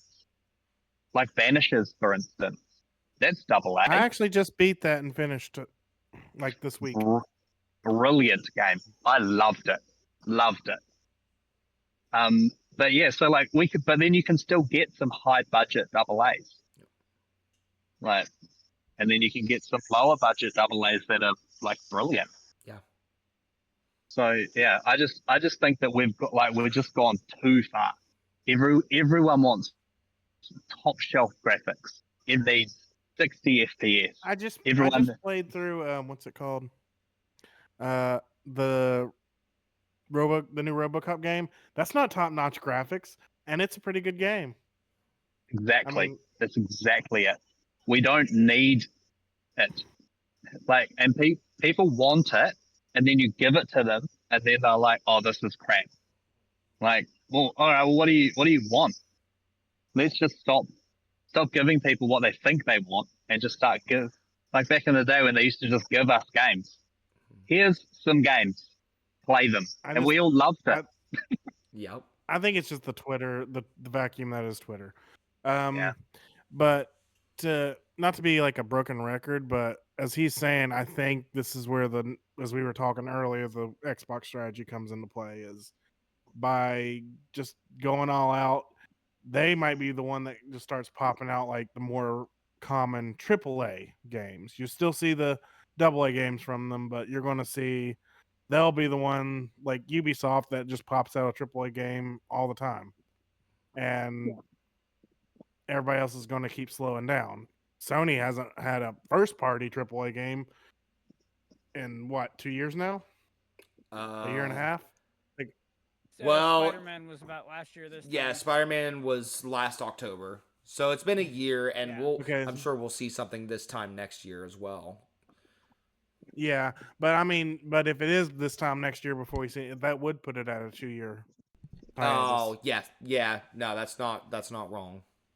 Well, I mean, Concord. Well, no, that's your AA budget game. Oh, that you you are mean talking triple? about. Oh, okay. Yeah. Okay. Yep. Sorry. I got lost there Yeah. for a second. And Concord is still not technically first party. It's not made by a first party owned studio. I thought they owned Firewalk. Yeah, I think they do. Yeah. That was the puzzling thing. They bought Firewalk unproven, and everyone was like, "What the hell?" Yeah. Okay, well, maybe. Well, I thought they were still independently developed. Oh, okay. But Well, they- the game started out independent, but then PlayStation bought them and the IP. I guess I still don't know why. But well, and you no, know, I think when the door closes on Concord, I think the only thing it's going to be useful for is data for Sony to track live service, and that's about it. But well, Yeah. I haven't. Well, I mean, but it is in your vein of AA games. We're going to see more and more like that, without a doubt. Yeah. Um, I mean, ultimately, my prediction is that like 15, 20 years from now, you're going to see a full cycle of we're going back to double A's. We're going to want more out of double A's after a while. Then we're going to go back up to $60 games. And then it's just going to be a whole cycle. But I mean, it's technology. It's that we're in a place in the gaming industry that we've never been. We are going to go through these different cycles and learn every time we go through the rinse repeat cycle something new. Oh my gosh, the video game industry is a roguelite. To bounce off of what Russell's saying there, I it's like with Concord, it's been in development for 8 years. Like that's some news that also came out this week, that game's been in development for 8 years. And it kind of goes back to something else I mentioned last week about the Days Gone game, where, let's see, 8 years ago, we would have been more in the time of Marvel. We would have been Guardians of the Galaxy, would have been big. Why wouldn't... Oh, Overwatch. Overwatch would have been huge at that time. Why wouldn't it be a hit to combine those two things? I mean, that just seems like... And also, not to mention, Overwatch did cost $60 back in the day. So they've built this whole platform off of what was originally, probably 8 years ago, a for sure chance. And now here they are 8 years later. It's just too late for them to backtrack. It's too late for them to go free to play. It's too late for them to completely restructure the game. I think, if anything, they're probably going to add it to PlayStation Extra as like a last place resort. I do think they're probably going to wait to call it a day, maybe after season 2 and after, because they've shared their roadmap so far. Also, they've got that. Did you guys see that show that was announced, Secret Level? Yeah. Looks amazing. Secret Level, I've seen them. So there's going to be a whole episode dedicated to everybody there. Concord. Yeah, there's going to be a whole episode dedicated to Concord here in December. I mean, it's getting hyped, dude. Fraser, I can't believe... Oh, man, I want to do a live reaction with Fraser. I want to see if this will work. Dude, he's going to get so freaking hyped. So you don't know what Secret Level is at all? No I do. idea. I know it. I've seen it. Okay. I know the one I want to see is the Obsidian episode they're going to do for Outer Worlds. Okay. I'm gonna bring up the trailer right now, and we're gonna do our first ever live reacts because, ladies and gentlemen, Fraser's gonna lose his freaking mind. Okay. All right. Let's see. Secret.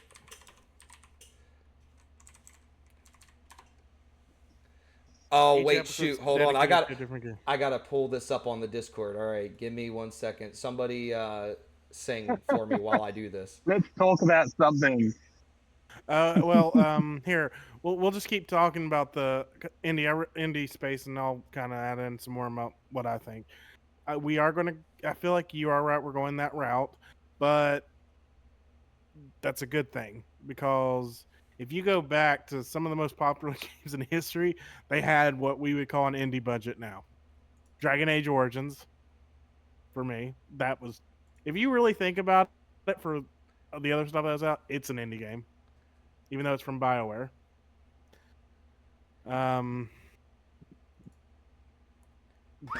Jet Ground Radio.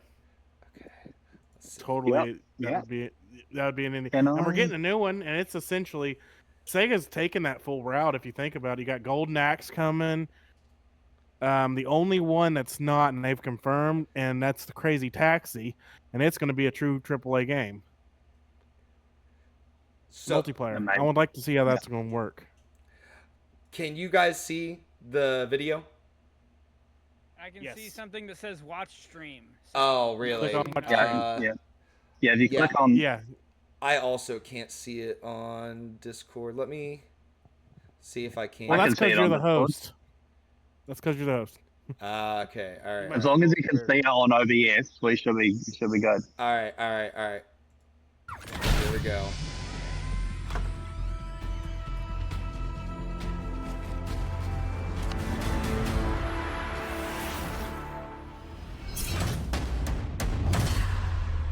This is not. Oh. It's a new adventure. That was called an ad. Just I saw break off for there. you.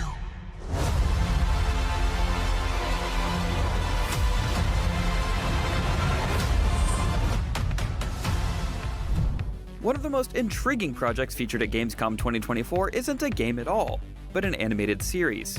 Prime Video's All right. I pulled up the wrong thing. This is an IGN the video. I don't want to get us freaking banned. Okay. Hold on. All right. This is it. Dude, are those fucking Space Marines? Yes. What the fuck? Yeah, buddy. What the fuckity fuck is going It's time. on? This world has waited for your arrival. Oh, that Love, Death and Robots is such a beautiful show. It is you. You will open the door. Because you are the chosen. I am the chosen. All those moments.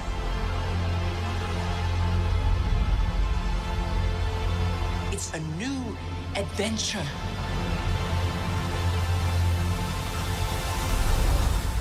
Just for you.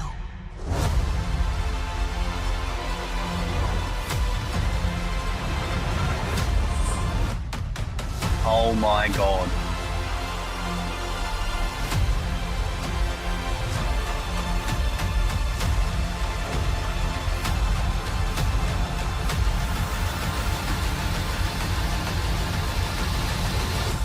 Come in. You have a game to play.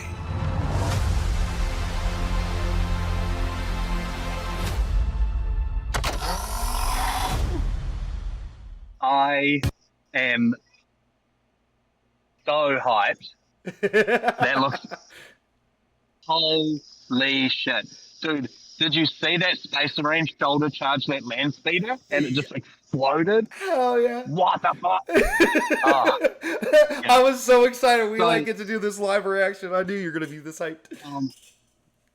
You're frozen on my phone. I wonder if that... Uh-oh. Yeah, I think Anyway. that's just you. Yeah, wow. Yeah, I'm in. That Love, Death and Robots was such a cool series. Yep.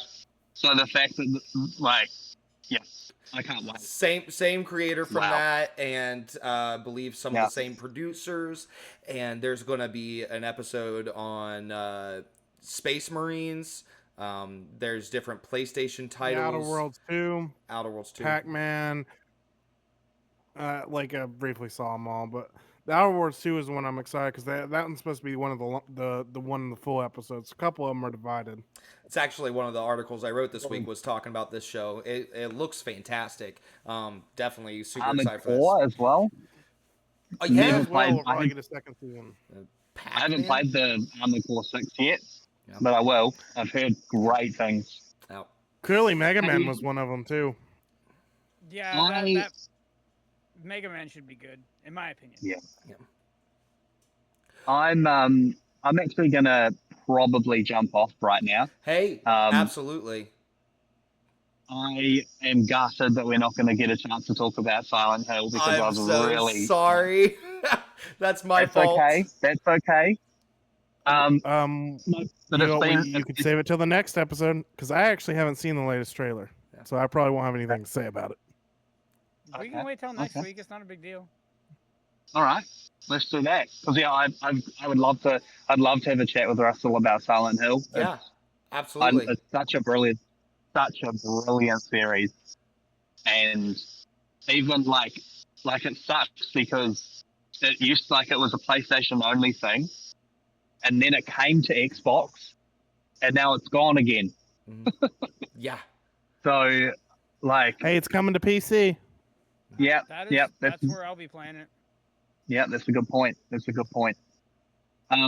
Yeah, well, gentlemen, it has been an absolute pleasure as always. I probably should go and get this holiday started. I've left my wife unattended for 2 hours, and I don't want to know how many cocktails she's deep now. I'm probably going to go and catch up. All right. Jared, it's been a pleasure, mate. Thank you so much for coming on and hanging out. Thank you for taking the time out of your vacation to do this, dude. I had to, man. I love talking to you guys. It's like, it's one of the best parts of my week. It really is. Same here, man. Beautiful. Well, guys, definitely. enjoy the rest of your chat, and I can't wait to hear about it. And I'll see you guys later. See you, man. Have fun. All right, guys. Ciao. Finally, he's gone. Just kidding. Oh, I love Fraser. I'll tell him He's you said awesome. that. He's the best. Oh no, I know he'll be listening to this. He's gonna be So without him, how do we want to proceed? Do we just want to talk about some other news topics, or? We can keep talking about some news topics and talk about whatever you guys want. We've been recording for about like an hour and a half. I'm glad that we got to show him Secret Level before he got off. That made my day. Seeing his reaction to the Space Marines, that's great. But yeah, we can absolutely talk about the news. I am going to piss myself though, so I'm going to go pee. You guys want to figure out what you want to move on to next? Well, I wrote a little piece about the whole announcement that Avowed is going to be 30 FPS on consoles, or probably 30 FPS. Yeah, no, it's confirmed. They said.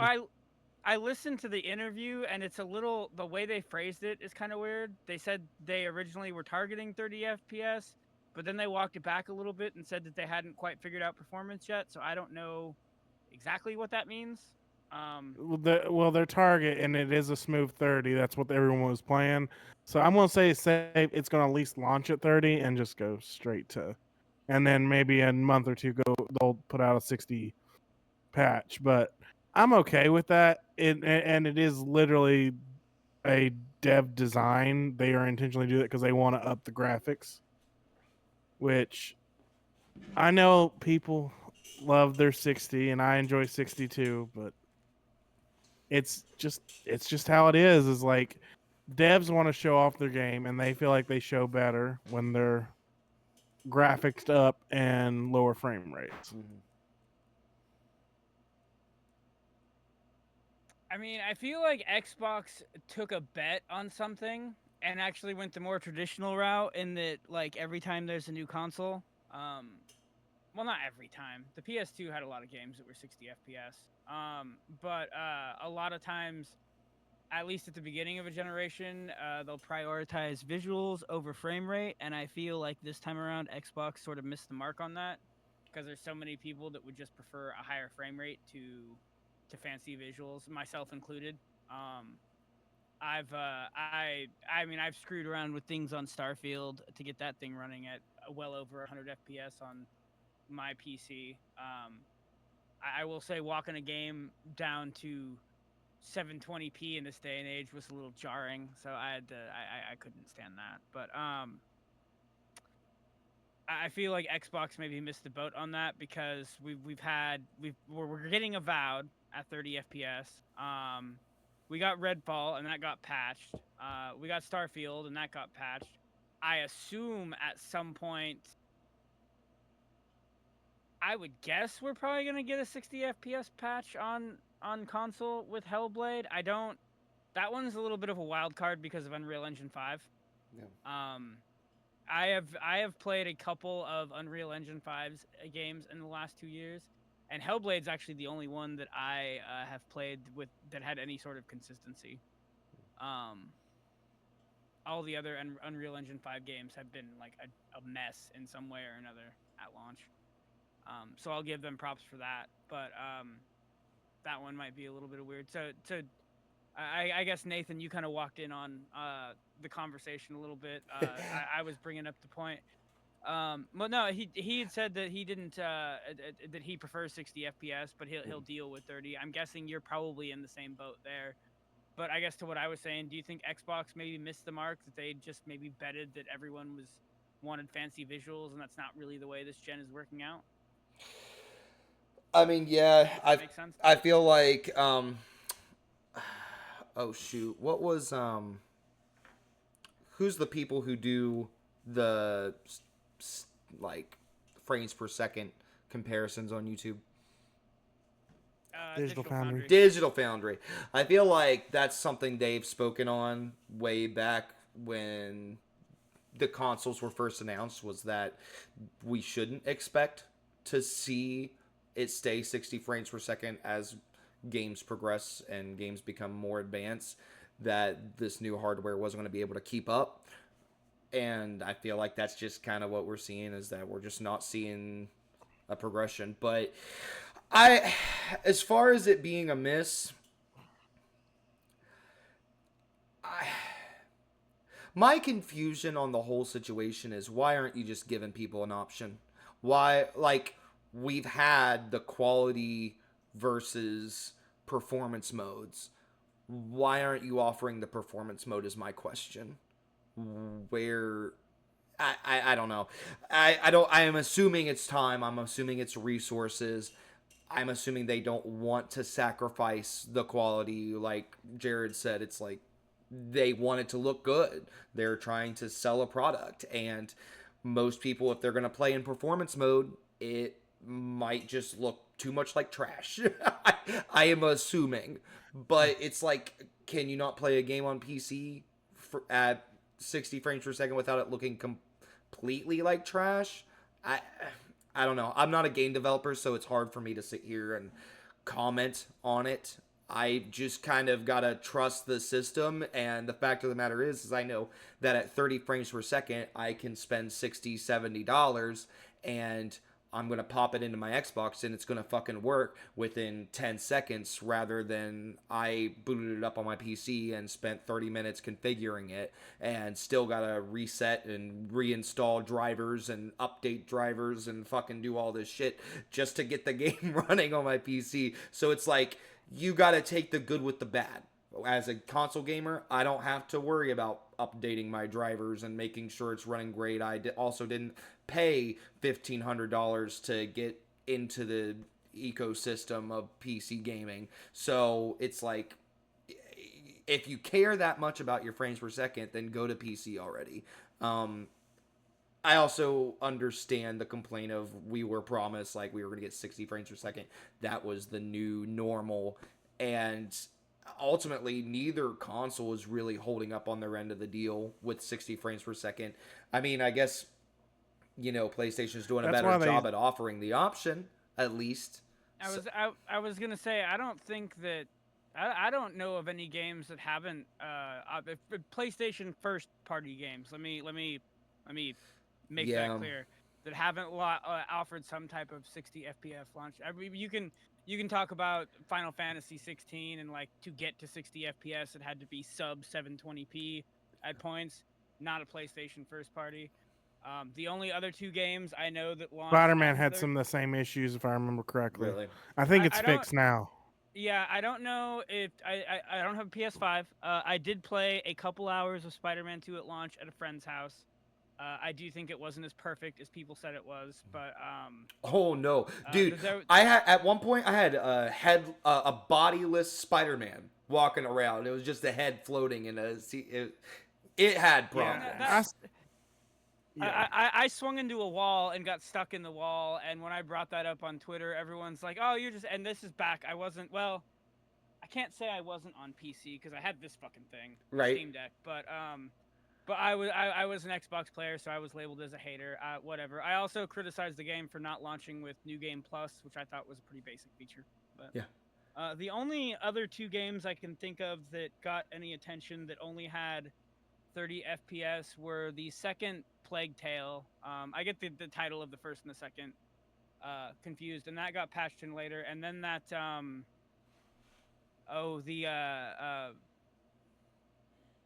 fuck, what was it? It was in the Batman universe. Not Suicide Squad, the one before that. Yeah, I know which one you're talking about. Gotham. Gotham Knights, I think. Yeah. And Gotham that Knights. one was a poor design choice. From Yeah. what I've read, they tried to blame the Series S, but what it actually is there's some sort of ray tracing thing that they have embedded into the game that you can't turn off. So that was just like a really poor design choice.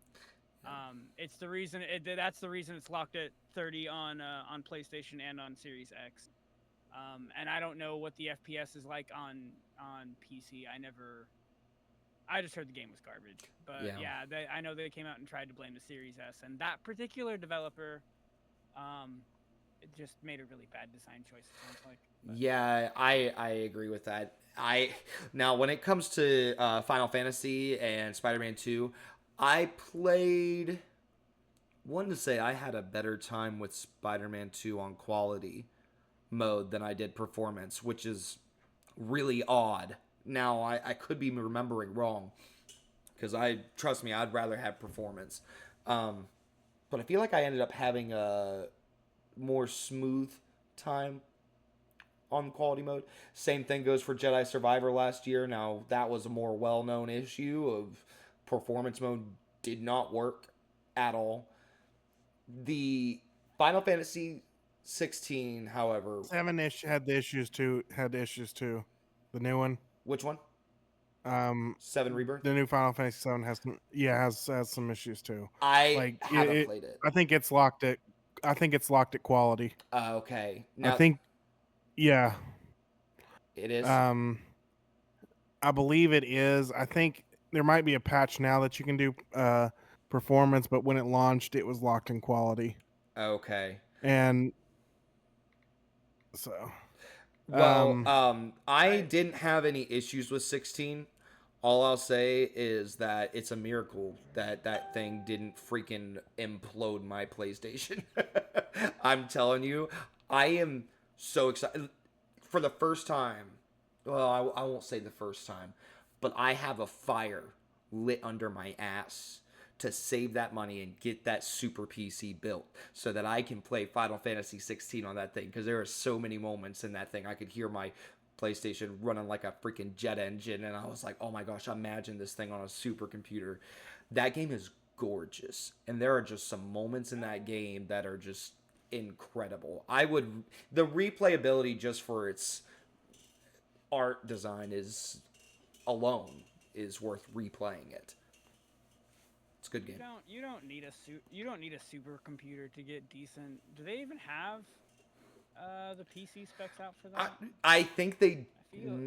Well, they've got the demo out, so you can try running the demo on your computer, see how it runs. I've already tried it on my setup. My setup's a little weird. It's super high end from like 5 years ago. Okay. I had no trouble. Yeah, his is. I had no trouble getting like 80 plus FPS. It was weaning between 80 and 100 the whole time I played. They have actually since patched the demo too, since I played it, so maybe it runs better now. Well, I'll tell you right now, my PC would not be able to handle it. I couldn't handle Hellblade 2 at all.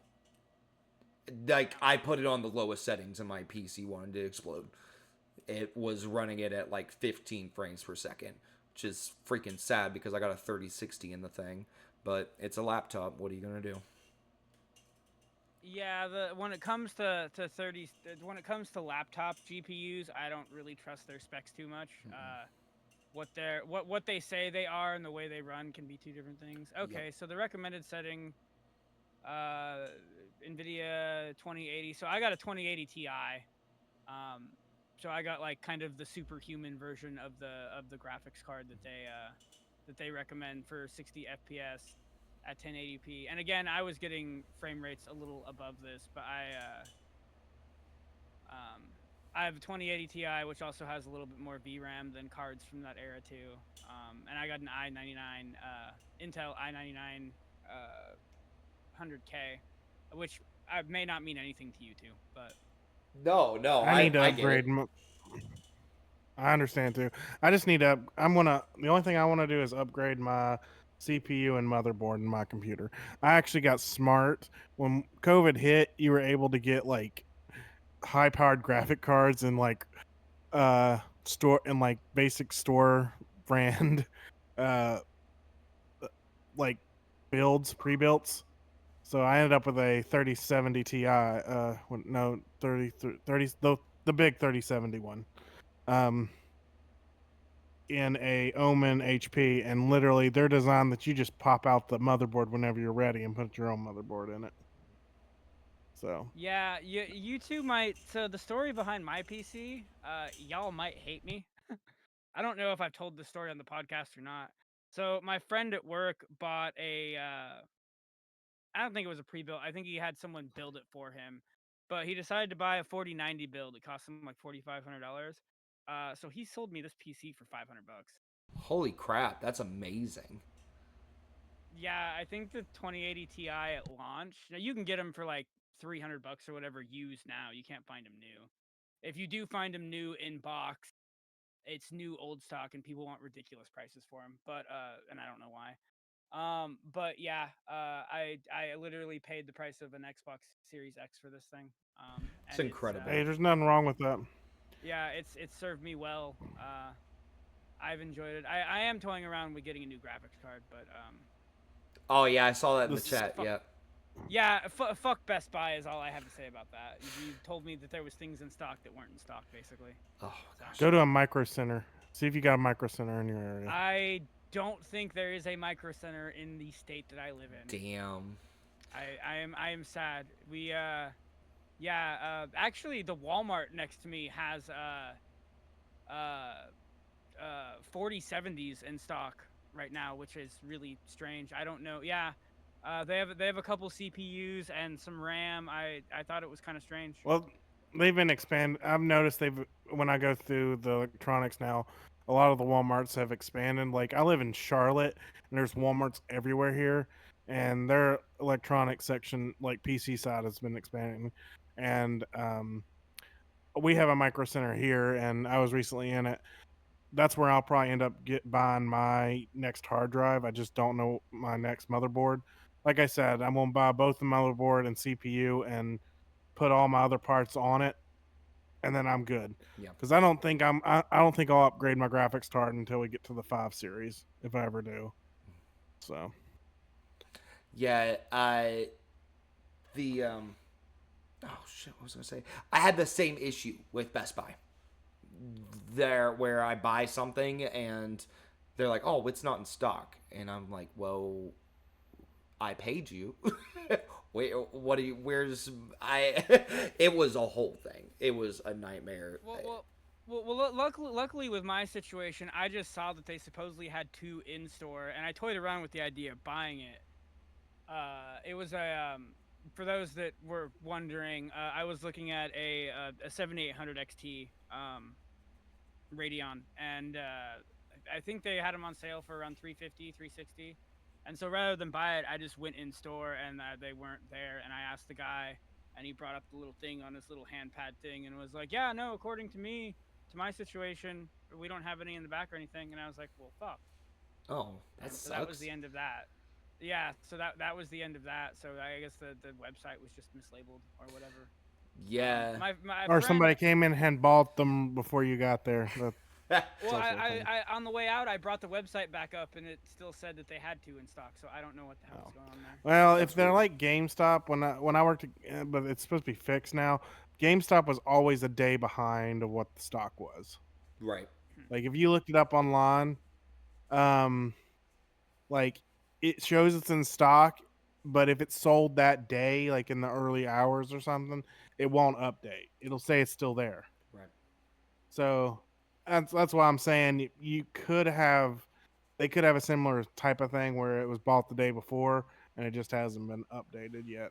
Right. So. All right, well, I think we're going to end things there. Thank you all for watching and listening. Wherever you are watching and listening from, you creep. Please come back again and watch and listen to us and be a creep.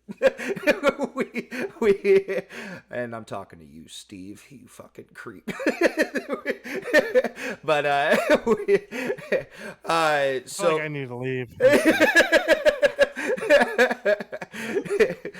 Steve's our number one fan. We've been addressing him specifically. So, anyways, don't forget to check out our YouTube page where we are constantly posting reels and mini episodes to make it a little easier to share with your friends who maybe have a shorter attention span than 2 hours and they just want to listen to bits and pieces of a podcast. We want to thank Jared. Thank you for coming on today. Hopefully we'll see. No problem. Are you open to coming back, and we'll have you on soon? And then I was until something about creepy. No. I was talking to our audience. I apologize if I didn't make that clear. Our audience is creepy for sitting here continuing to listen to us. They're stalkers. Well, no, I think it's more creepy that you're just like addressing them like that. Like, I'm not wrong. I mean, if you think about it, we're just breaking the fourth wall here. I'm in my home. It's currently midnight where I'm at, and people are listening to me. They're talking. They're listening to me talk. It's kind of creepy if you think about it. You see, you picking up what I'm putting down? It's not that when you're watching a podcast or something. It's not that weird, but it's creepy when you kind of start calling people out and giving them like, "I'm going to hunt you down" eyes and find you. Thanks for coming again. A fair point here. Come again. See you later. Oh man, it's like the first. It's how it was in like when streaming and stuff like this really first started. That's exactly how they looked. Oh wait, what is it? Chocolate rain.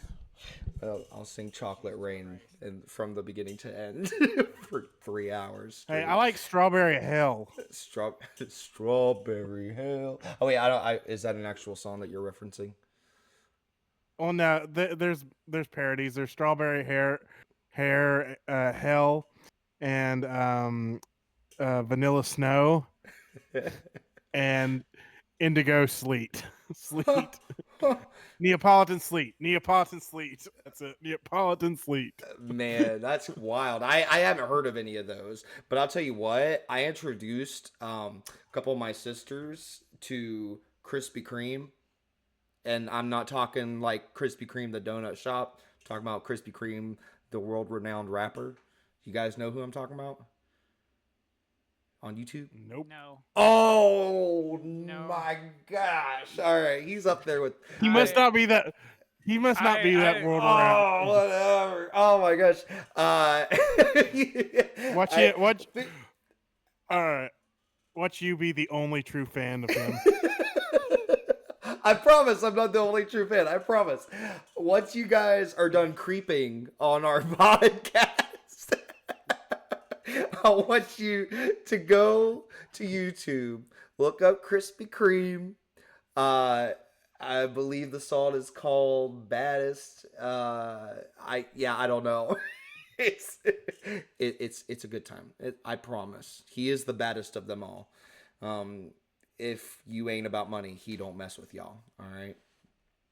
It's a good time. I promise. All Sounds right. Good. Links to our Twitters are in the description below. Thank you all so much for creeping on this podcast. We love you.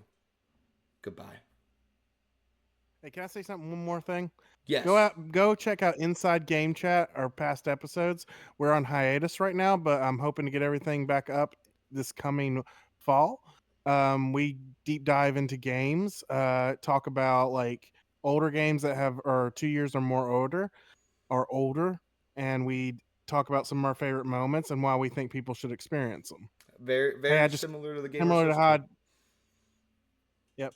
Just to point out, I got somebody to buy Sleeping Dogs today, and that's exactly what we do is to get those old games in more people's hands.